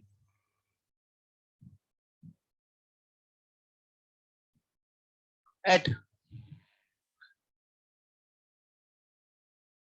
equilibrium. ये हमेशा इक्विलिब्रियम पर रहता है। क्यों ऐसा लिख रहा हूं आपको अभी थोड़ी देर में समझ में आएगा। अच्छा, इक्विलिब्रियम पे रहा तो मुझे बता सकते हो जो मेरा एक्सटर्नल फोर्स है वो हमेशा किसके बराबर होगा? Q नॉट इंटू ई, क्योंकि भैया अगर इक्विलिब्रियम पर है तो इस पे लगने वाला नेट फोर्स जीरो होगा। तो जो मैं एक्सटर्नल फोर्स, मैं मतलब ऐसे बोल सकता हूं क्या, मैं इसको इस तरह से खींच के ला रहा हूं कि मैं जो इस पे एक्सटर्नल फोर्स लगा रहा हूं वो हमेशा किसके बराबर है? Q नॉट इंटू ई के बराबर। क्लियर है? तो यहां से हम ऐसा बोल सकते हैं कि F external is always equals to force due to electric field. No, that is Q naught into E. अगला ये बताओ, हम इसको अगर बहुत स्लोली मूव करा रहे हैं तो क्या इसकी काइनेटिक एनर्जी चेंज हो रही है क्या? नहीं हो रही। और इसके पास तो है ही नहीं, क्योंकि ये कैसा है? फिक्स्ड है। तो बात ध्यान सुना, बाय वर्क एनर्जी थियरम। सब लोग देखो, work done by all of force is equal to change in. कितनी फोर्सेस का वर्क आ रहा है? दो। एक तो एक्सटर्नल और एक electric, is equal to change in, और ये कितना होगा? जीरो। मैं यहां से प्रूफ कर दूंगा कि जो हम बोल रहे हैं ना कि जो एक्सटर्नल वर्क है वही पोटेंशियल एनर्जी की फॉर्म में स्टोर हो रहा है। जो मेरा स्टेटमेंट है मैं उसको मैथमेटिकली प्रूफ कर सकता हूं, वही हम प्रूफ कर रहे हैं। सब लोग देखो, यहां तक सबको क्लियर है? किसी को समस्या नहीं? हमने बोला work done by all the force equals to change in. दो ही फोर्सेस लग रही है, एक एक्सटर्नल और एक इलेक्ट्रिक फील्ड। तो work done by external plus work done by electric field is equals to change in. और चेंज इन काइनेटिक एनर्जी कितना? क्यों जीरो? बहुत स्लोली आ रहा है, धीरे धीरे। मैं ऐसे बोल सकता हूं work done by external is equals to minus of work done by electric field, बोल सकता हूं। और हमने बचपन में एक फॉर्मूला पढ़ा होगा कि work done by conservative forces is equals to minus का डेल्टा ई। हमने पढ़ा है work done by conservative forces is equals to minus का delta E, change minus of change in potential energy. यहां पर कंजर्वेटिव फोर्स कौन सा है? इलेक्ट्रिक। यहाँ पे कौन सा फोर्स है कंजर्वेटिव? इलेक्ट्रिक। तो मैं बोल सकता हूँ work done by electric force is equals to minus का डेल्टा यू। तो मैं ऐसे लिख सकता हूं work done by external is equal to minus of work done by electric field को क्या लिख सकता हूं माइनस का डेल्टा यू। तो वर्क डन बाय एक्सटर्नल किसके बराबर आ गया डेल्टा यू। हो गया प्रूफ। तो हमने ये तो बोला था कि जितना मुझे एक्सटर्नल वर्क करना पड़ेगा इनफाइनाइट से आर पे लाने के लिए वही किस फॉर्म में स्टोर हो जाता है in form of potential energy. सबको अच्छे से बात आ रही है समझ में? यहां तक नोट करो इसको।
यहाँ तो सबको कहानी समझ में आ रही है। देखो मैं डायरेक्टली भी है ना मैं बताऊं कि डायरेक्टली मैं आपको सीधे पोटेंशियल एनर्जी का फॉर्मूला दे देता। बहुत ही सिंपल सा फॉर्मूला है k Q one Q two by r. नहीं देने के इतनी मेहनत कराने का दो रीजन है। पहला कि आपके बोर्ड्स में इसके डेरिवेशंस आने के चांसेस होते हैं पहला, ठीक है। तो बहुत जरूरी है क्योंकि अभी नहीं समझ में आया तो कभी भी समझ में नहीं आएगा। दूसरा इसलिए कराया कि अगर बहुत ही अच्छे क्वेश्चन जब बनते हैं लाइक एडवांस के क्वेश्चन जब बनते हैं तो वो कभी भी फॉर्मूले से सॉल्व होते ही नहीं। उसके लिए आपको बेसिक्स पे जाना होता है। आपको इसी तरह से चीजों को कंप्लीट करना पड़ेगा और इसका एनालिसिस हमें कब समझ में आएगा जब हम इसको 10 बार पढ़ेंगे खुद से। क्लियर हो रही बात? इसलिए मैंने आपको ये करा कि जैसे आपको एक पॉइंट अच्छे से क्लियर हो कि फाइनली वो फॉर्मूला आया कहां से। क्योंकि जब मैं फॉर्मूला लिखूंगा फाइनली हम ड्राइव करेंगे तो मुझे बताने की जरूरत नहीं पड़ेगी कि कैसे अप्लाई करो। आपको उसका सब पता होगा, है ना। उसके पूरे खानदान के बारे में पता होगा कि चाचा कौन था परदादा कौन था, सब पता होगा कि कहाँ आपने रेफरेंस लिया है कहाँ ये लिया। आप खुद मुझे बता दोगे सर इस तरह से हम इसको ड्राइव किया। सबको मेरी बात अच्छी समझ में आ रही है ना। अब इस पॉइंट पर आते हैं। सब लोग इधर देखो फिर बात को ध्यान से सुनना। अब मैं एक्चुअली कैलकुलेट करना चाहता हूँ एक्चुअली मेरा टारगेट क्या है, मैं क्या करना चाह रहा हूँ। मैं पोटेंशियल एनर्जी का फॉर्मूला ड्राइव करना चाह रहा हूँ कि अगर मेरे पास कोई भी दो चार्ज है, सपोज ये Q1 चार्ज है ये Q2 चार्ज है, तो इनके बीच की सेपरेशन कितनी है, तो इनमें कितनी एनर्जी स्टोर होगी। आंसर आएगा के Q1 Q2 बाय आर। ये फॉर्मूला कहां से आया वो मैं आपको बताना चाह रहा हूँ, ठीक है। अब इसको आगे चले। अब मेरा टारगेट क्या है कि अगर मैं किसी भी वजह से एक्सटर्नल वर्क निकाल दूं तो आंसर आ जाएगा। बस इतना ही तो करना है। तो मैं क्या कर रहा हूं, एक्सटर्नल वर्क नहीं निकाल रहा, मैं work done by electric field निकाल रहा हूं। और अगर मैं work done by electric field निकाल दूंगा उसमें माइनस लगा दूंगा तो वर्क डन बाय एक्सटर्नल आ जाएगा। और वर्क डन बाय एक्सटर्नल किसके बराबर हो जाएगा डेल्टा यू। आंसर बस इतना सा काम करना। तो मैं work done by electric field निकाल रहा हूं। वो कैसे निकाल रहा हूं, वर्क का फॉर्मूला क्या होता है integration of F vector dot d are vector. अब इसको लिखते हैं, बात ध्यान से सुनना। एफ को मैं क्या लिख सकता हूं, एफ को मैं क्यू नॉट इंटू ई लिख सकता हूं। ई कितना हो जाएगा बोलो, के क्यू बाय आर स्क्वायर। अरे इस चार्ज का फील्ड है k q by r square.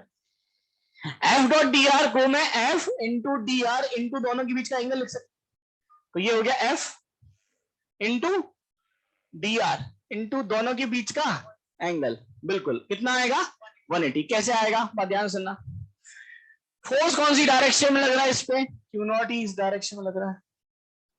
आप खींच के कौन सी डायरेक्शन में ला रहे हो, इधर ला रहे हो आप, इस डायरेक्शन में ला रहे हो, तो डी आर इस डायरेक्शन। एंगल कितना है 180। समझ में आया? तो इलेक्ट्रोस्टैटिक फोर्स लग रहा था इस डायरेक्शन में, डिस्प्लेसमेंट है उसे अपोजिट डायरेक्शन में, एंगल कितना हो गया 180। अब इसमें अभी भी एक छोटी सी गलती है, वो गलती क्या है कि यहाँ dr नहीं आएगा, यहाँ पे माइनस dr आएगा। अब मैं समझाता हूँ क्यों। ये बताओ जब आप एफ डॉट डी आर लिखते हो, ये डी आर होता क्या है? ये पोजीशन होती है, डिस्प्लेसमेंट होता है? डिस्प्लेसमेंट। डिस्प्लेसमेंट क्या होता है? Final position minus initial position. और जब मैं ऐसे खींच के ला रहा हूं तो final position minus initial position plus आएगा कि माइनस आएगा? माइनस आएगा। इनिशियली तो इनफाइनाइट पे था, ऐसे मान लो इनिशियली 10 मीटर पे था, फाइनली 4 मीटर पर आ गया, तो फाइनल माइनस इनिशियल, तो 4 माइनस 10 माइनस 6। क्लियर है? तो ये माइनस डी आर यही इंडिकेट कर रहा है कि जो उसका आर वेक्टर है, जो उसकी पोजीशन है, जो उसकी डिस्टेंस है, वो बढ़ नहीं रही, वो घट रही है, इसलिए माइनस लगा। सबको मेरी बात आ रही है समझ में? अब ये माइनस माइनस प्लस हो गया, इसको इंटीग्रेट करते हैं, तो ये कितना बना बेटा? K q naught q by r square into d r, minus minus plus. Integration कहां से आएगा? आर इनिशियल से, आर इनिशियल बताओ इनफाइनाइट, आर फाइनल बताओ आर। क्या मैं work done by electric field को माइनस का डेल्टा यू लिख सकता हूं? Work done by electric field को माइनस का डेल्टा यू लिख सकता हूं, बस हो गया सॉल्व, कुछ भी नहीं करना। इसको इंटीग्रेट करते हैं, के क्यू क्यू नॉट ये सब बाहर आ गया, 1/r² का इंटीग्रेशन माइनस का 1/r होता है, ये बना आपके पास के क्यू क्यू नॉट 1/r² का इंटीग्रेशन माइनस का 1/r, इनफाइनाइट से आर। आ जाएगा। माइनस माइनस उड़ा दू क्या? खत्म कर दे ना, पक्का? तो ये माइनस चला गया, ये क्या बनेगा? Delta U. डेल्टा यू को क्या लिख सकता हूं? You final minus U initial. Limit डाल ले, ये बनेगा दैट इज के Q Q not 1/r minus 1/, ये बना। इनिशियली पार्टिकल्स कहां पर थे? इनफाइनाइट। क्या कोई इंटरेक्शन था क्या? तो इनिशियल पोटेंशियल एनर्जी कितनी? 0। ये आंसर आ गया। यहां से जब आप कैलकुलेट करोगे तो देखो यू फाइनल कितना है आपके पास? U final is equal to K Q Q not by R. ये आंसर। तो अगर आपके पास दो चार्ज पार्टिकल हैं, एक का चार्ज है क्यू, दूसरे का है क्यू नॉट, और उनके बीच की सेपरेशन कितनी है? आर, तो उनमें कितनी एनर्जी स्टोर होगी? आंसर आएगा k Q Q not by are.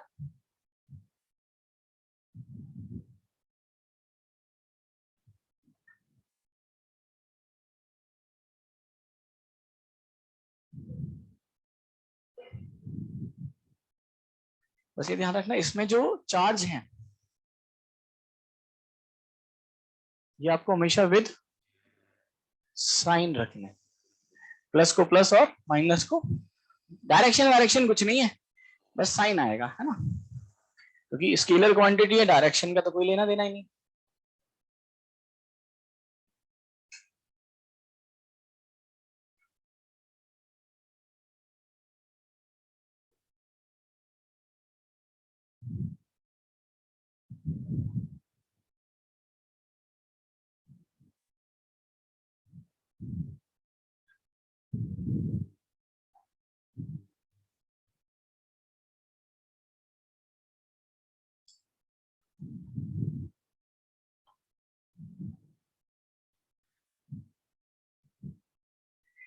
अच्छा तो पोटेंशियल एनर्जी जीरो कहां पर थी जब दोनों चार्ज के बीच की सेपरेशन कितनी थी? इनफाइनाइट। जहां जीरो होता है वही रेफरेंस होता है, तो हमसे कोई पूछ ले कि यार रेफरेंस कहां पर ले रहे हैं हम, तो आंसर आएगा इनफाइनाइट। इनफाइनाइट को रेफरेंस मान के हम किसी भी पॉइंट की पोटेंशियल एनर्जी को कैलकुलेट कर रहे, और हम इनफाइनाइट को क्यों रेफरेंस ले रहे हैं? कितना आसान है कि दोनों के बीच में कोई इंटरेक्शन नहीं है, तो पोटेंशियल एनर्जी भी जीरो हो।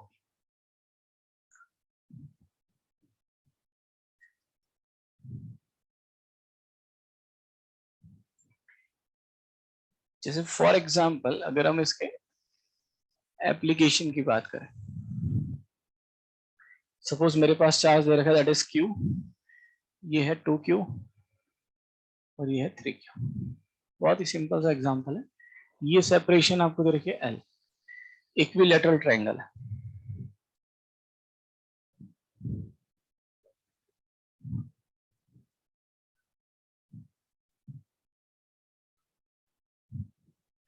फाइंड आउट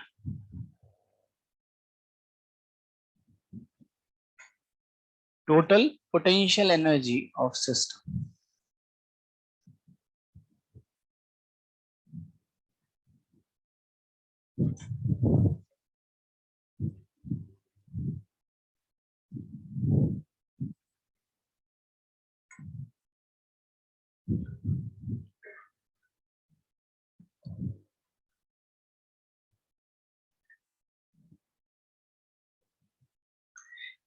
तो कैसे निकालेंगे पूरे सिस्टम की? जितने भी इंटरेक्शंस हो सकते हैं तो किस किस में हो सकता है?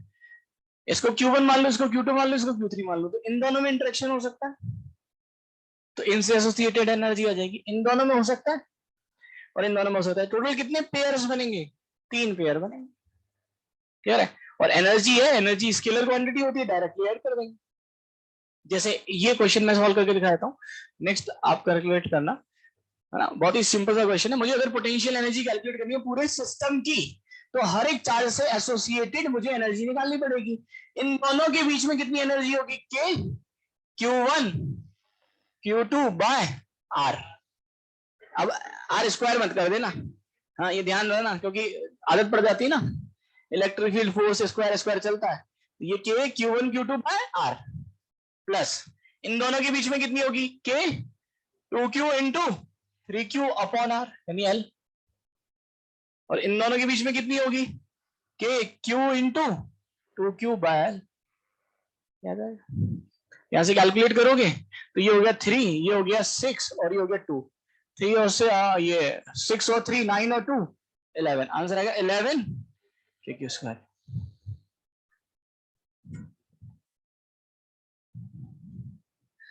अब इससे आसान तो क्या ही होगा।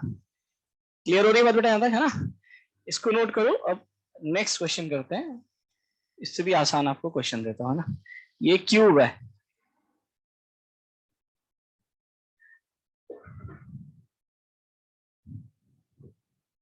अभी चलो थोड़ा सा सिंपल ही है। यहाँ पे चार्ज रखे हुए हैं, इक्वल चार्ज ही रख देता हूँ। इसके हर एक कॉर्नर्स पे सेम चार्ज रखा हुआ है ना। कितने कॉर्नर्स होते हैं? 8। तो टोटल 8 चार्ज रखे हुए हैं। क्यूब लेंथ है L। आपको कैलकुलेट करना है total potential energy of the system.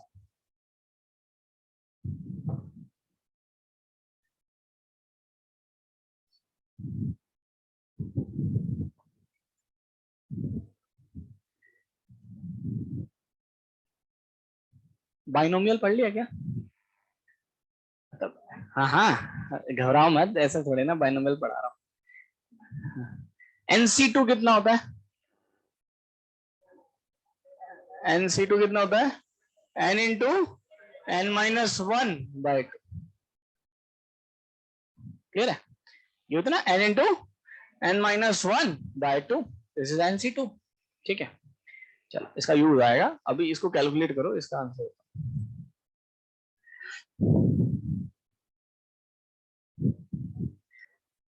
अच्छा, कितने पेयर्स बनेंगे बता सकते हो क्या? टोटल कितने पेयर्स बनेंगे? हाँ NC2 तो कितना, इसने एकदम ग्रेस्प किया कम से कम किसी कुछ तो लिंक है। बिल्कुल आंसर है NC2 पेयर बनेंगे। अब वो बाद में छोड़ समझेंगे क्यों NC2 बनेंगे। मुझे ये बताओ कि टोटल आप तो ऐसे कैलकुलेट करके टोटल कितने पेयर्स बनेंगे? आंसर आएगा 28, है ना। आप NC2 से भी निकाल सकते हो टोटल कितने चार्ज है। मैं आपसे बता दूं NC2 क्यों, टोटल कितने चार्ज है? 8।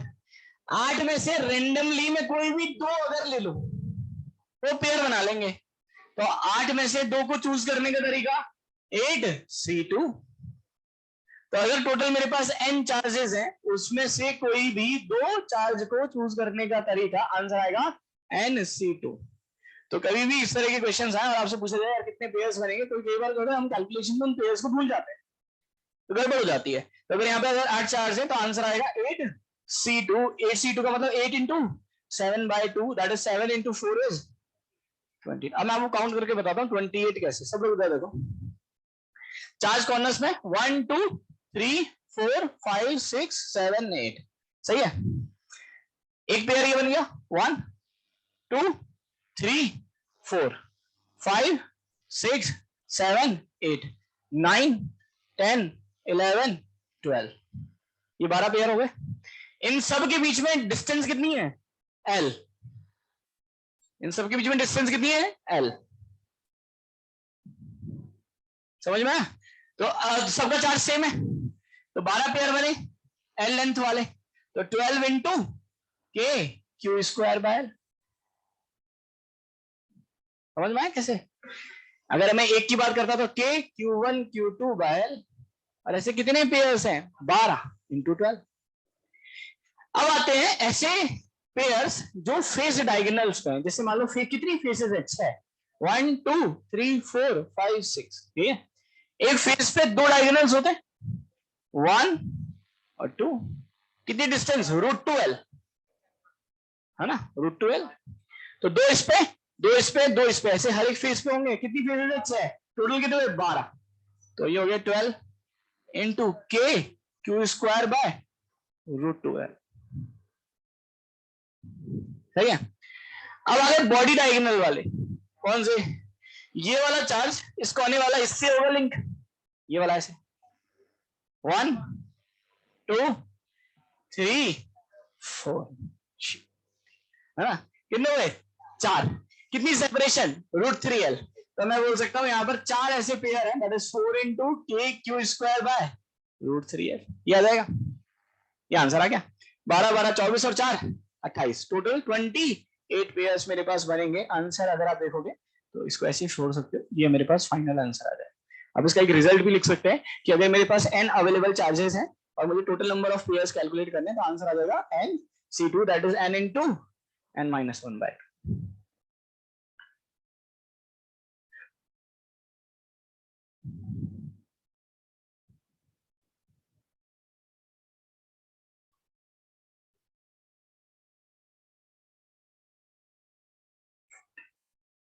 For n number of charges,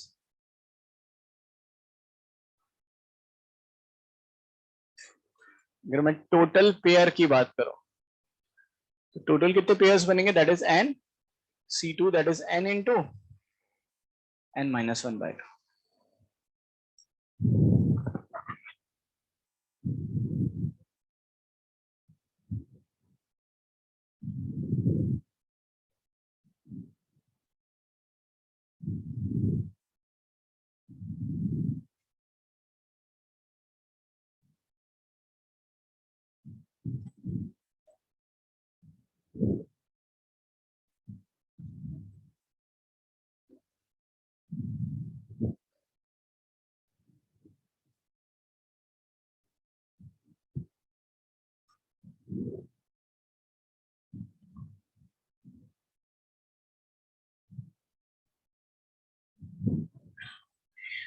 Find out work done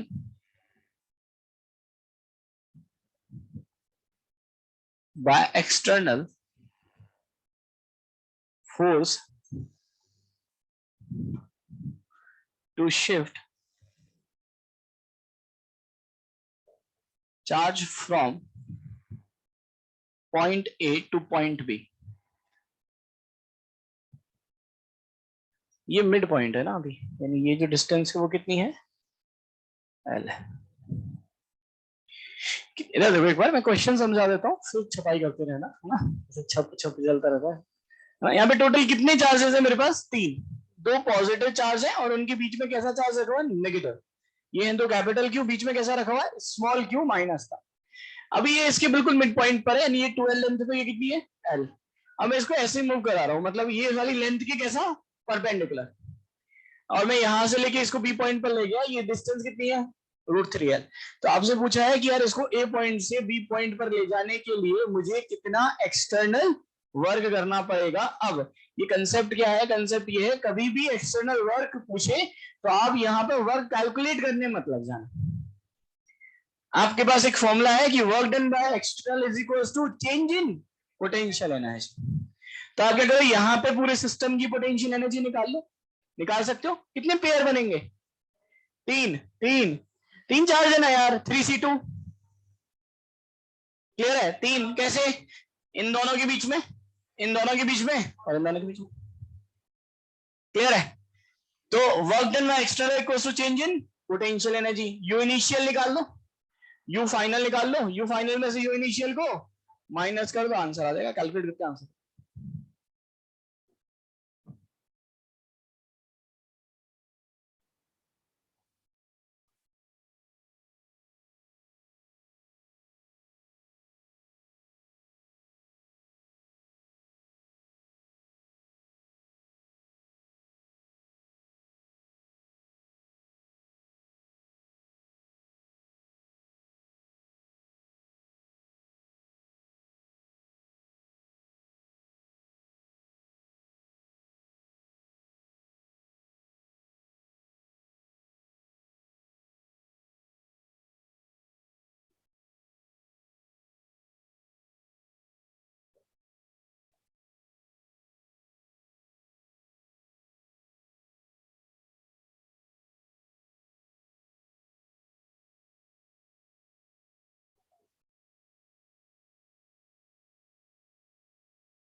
work done by external is equals to delta U, ये आएगा, और डेल्टा यू क्या बनेगा बेटा, U final minus U initial. ठीक है, पहले मैं वो बिल्कुल बेसिक से करके दिखाऊंगा, फिर मैं आपको एक छोटा तरीका और बताऊंगा इसी में ही, जिससे थोड़ी सी आपकी मेहनत कम हो जाएगी, है ना। लेकिन अभी तो हम सीख रहे हैं तो कंप्लीट लिखेंगे। पहले मैं यू इनिशियल लिखूंगा, यू इनिशियल बताओ ए पर कितने पेयर्स बनेंगे, 3। इन दोनों के बीच में कितनी एनर्जी होगी, दैट इज के क्यू स्क्वायर बाय सेपरेशन कितनी है 12, 12 होगी ना, स्क्वायर मत कर देना बस, K Q in Q two by R, not R square. Clear है।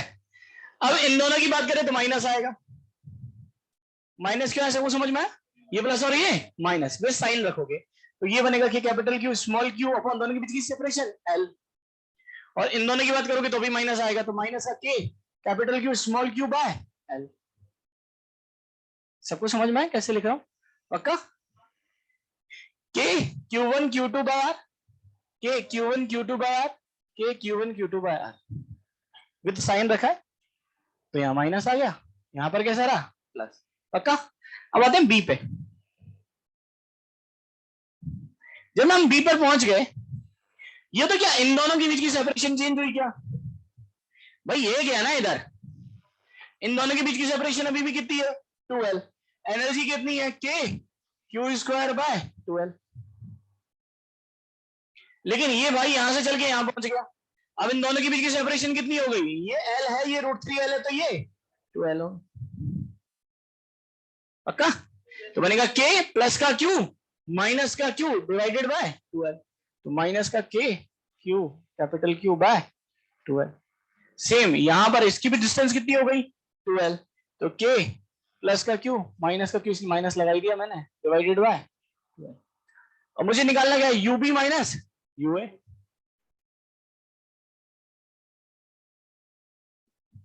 तो भाई जब मैं इसमें से उसको माइनस करूंगा तो कैंसिल आउट हो गया, ये मुझे समझाना, इसको हमें लिखने की कोई जरूरत नहीं थी, क्यों नहीं थी, बिल्कुल। अब यहां से कंसेप्ट हम बना लेंगे कि जो मूव करेगा, जो चार्ज मूव करेगा उससे एसोसिएटेड पोटेंशियल एनर्जी चेंज होगी। सिर्फ क्यू नॉट चल रहा, क्यों चल रहा था, तो इससे जितने भी जुड़े हुए तार थे उनमें चेंजेस हुआ, वो एनर्जी चेंजेस हुई, लेकिन इन दोनों के बीच की, ये दोनों तो फिक्स थे ना, तो इन दोनों से जो एसोसिएटेड एनर्जी थी उसमें कोई भी चेंज नहीं हुआ, ये पहले भी 12 डिस्टेंस पे थे, अभी भी 12 डिस्टेंस पर थे, पहले भी इनके बीच की सेपरेशन यानी जो एनर्जी थी वो के क्यू स्क्वायर बाय 12 थी, और अभी भी के क्यू स्क्वायर बाय, जब माइनस करोगे तो जीरो हो जाएगा, तो कैंसिल आउट हो गया। तो मैं बोल सकता हूँ जो एक्सटर्नल वर्क आया that is equal to change in potential energy, तो आपको चेंज इन पोटेंशियल एनर्जी कभी भी पूरे सिस्टम की कैलकुलेट ही नहीं करनी है, आपको सिर्फ जो मूविंग चार्ज से एसोसिएटेड एनर्जी है उसमें चेंज निकालना।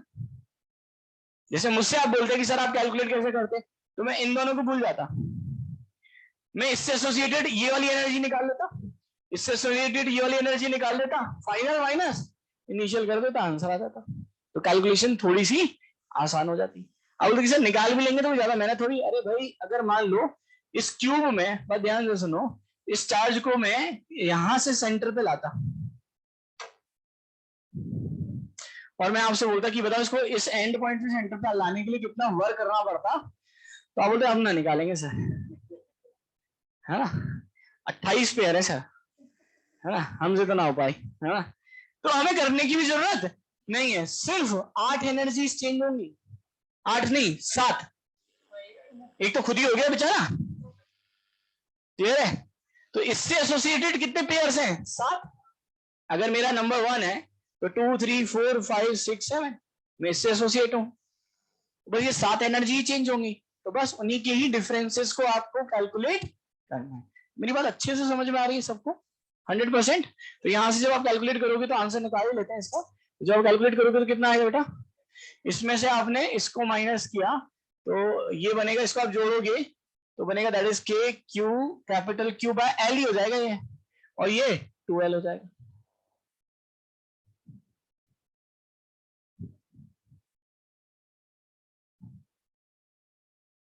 ये समझ में आया कैसे लिखा, इसकी एनर्जी लिखी तो ये आ गई, और इसकी एनर्जी लिखी तो ये आ गई, इसकी एनर्जी में से इसकी एनर्जी को क्या कर दिया, minus minus minus plus, overall plus ही आंसर आएगा। तो आपके पास वर्क डन बाय एक्सटर्नल जो आएगा दैट इज कैपिटल के, मतलब K capital Q small Q by L, ये आंसर है।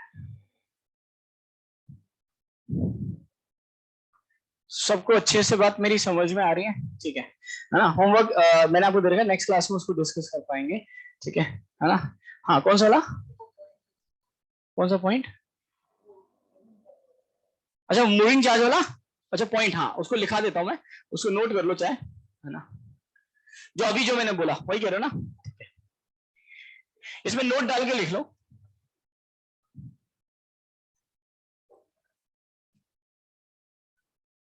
In calculation of the work done by external, in calculation of work done by external force,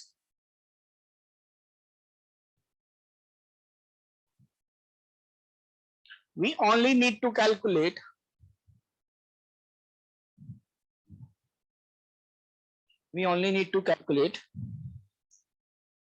the energy, the change in energy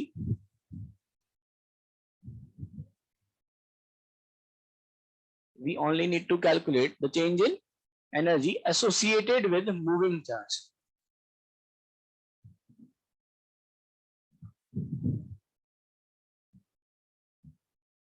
We only need to calculate the change in energy associated with moving charge. सबको मेरी बात अच्छे से समझ में आ रही है, ठीक है। नेक्स्ट क्लास के लिए रेस की अगर बात करें तो रेस नंबर 15 डिस्कस कर लिया था हम लोगों ने, 14 कर लिया था, 15 दिया था क्या मैंने आपको, नहीं दिया था। तो रेस नंबर 15 और रेस नंबर 13 कुछ आपके ऑप्टिक्स के भी रह गए थे, ठीक है, तो है ना एक बार अटेम्प्ट कर लेना। नेक्स्ट क्लास में मैं क्या डिस्कस करूंगा, ये होमवर्क तो दे दिया मैंने नेक्स्ट क्लास में, लेकिन श्योर शॉर्ट जो हम करेंगे वो एससीवी का डिस्कशन रहेगा और रेस नंबर 15 रहेगा। 13 में उसकी नेक्स्ट क्लास में करूंगा, लेकिन होमवर्क मैंने इसलिए दे दिया कि कोई अगर करना चाहे तो उसको कंप्लीट पहले से कर सकता है, ठीक है। चलो भाई थैंक यू। तुम क्या, कोई बात मैं